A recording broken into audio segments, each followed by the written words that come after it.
दोस्तों, साध्वी प्रज्ञा ठाकुर को तो आप जानते होंगे, भोपाल की सांसद रही थी भारतीय जनता पार्टी से और हमेशा सुर्खियों में थी क्योंकि महात्मा गांधी के बारे में उल्टा सीधा बोलती रहती थी।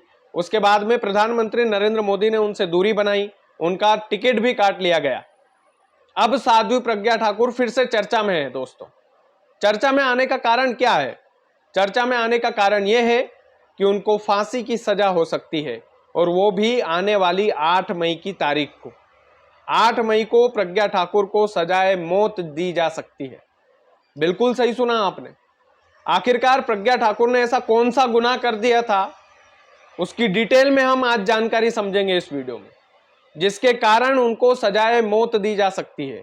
फांसी की सजा, फांसी के तख्ते तक साध्वी प्रज्ञा ठाकुर पहुंच सकती है। चलिए डिटेल से समझते हैं। 2008 में मालेगांव बम ब्लास्ट हुआ था, उसकी चर्चा आपने खूब सुनी होगी।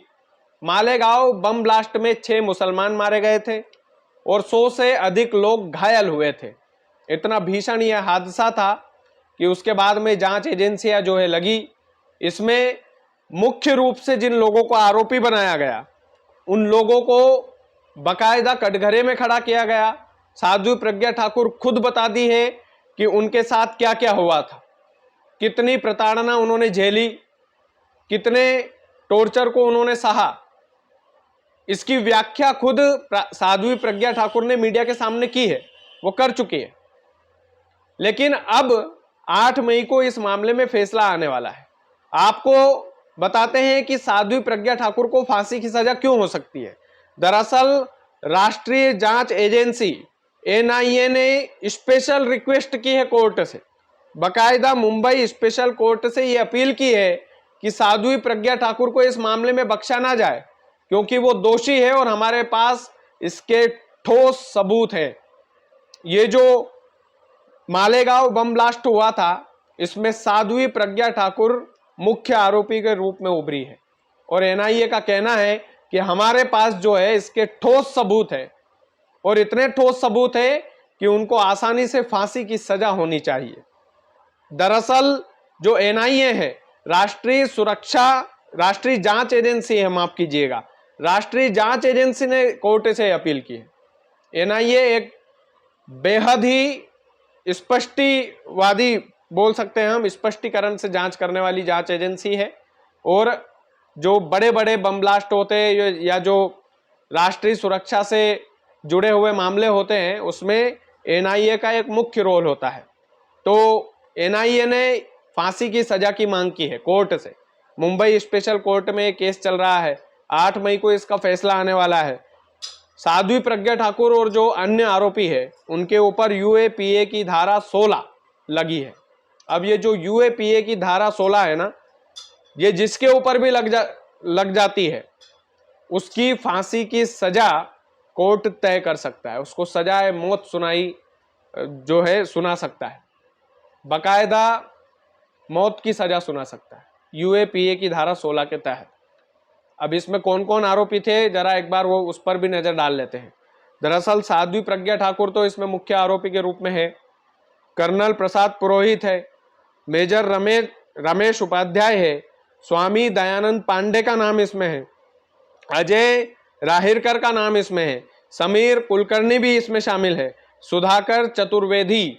ये जो 7-8 आरोपी हैं, मालेगांव बम ब्लास्ट के मुख्य आरोपी के रूप में एनआईए ने बताया है कि भैया इनका सबसे बड़ा हाथ था। साध्वी प्रज्ञा ठाकुर का नाम भी उसमें शामिल है और बकायदा एनआईए ने कोर्ट से, मुंबई स्पेशल कोर्ट में एक केस चल रहा है, बकायदा उन्होंने एक चार्जशीट दाखिल की है सबूत के साथ। ये स्पष्ट किया है कि साध्वी प्रज्ञा ठाकुर जो है, उनका हाथ इसमें था।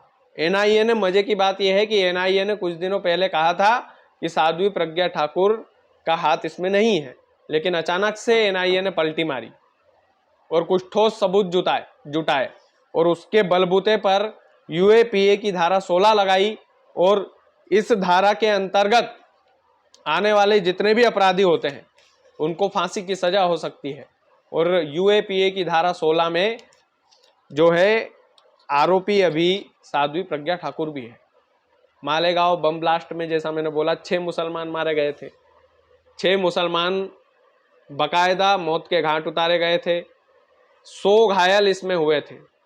अब साध्वी प्रज्ञा ठाकुर की नींद जरूर उड़ गई होगी, बकायदा उनको नींद नहीं आ रही होगी कि भैया अगर 8 मई को सजाए मौत हो गई, फांसी की सजा हो गई, तो कहां पर अपील करना है, कौन से वकील करना है, ये तमाम सारे जुगाड़ जगत में साध्वी प्रज्ञा ठाकुर लग गई होगी।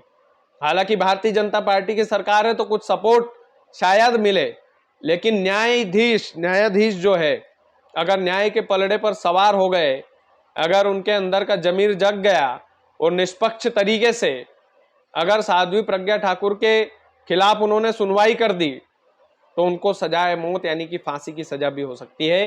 क्योंकि एनआईए ने स्पेशल रिक्वेस्ट की है कि इन जो आरोपियों को, जो मैंने आपको नाम बताए हैं, साध्वी प्रज्ञा ठाकुर के अलावा जो भी ये नाम बताए हैं, इन आरोपियों को बकायदा सजाए मौत दी जाए मालेगांव बम ब्लास्ट के केस में, और बकायदा सजाए मौत दी भी जा सकती है, क्योंकि ये एक आतंकी हमला जैसा था।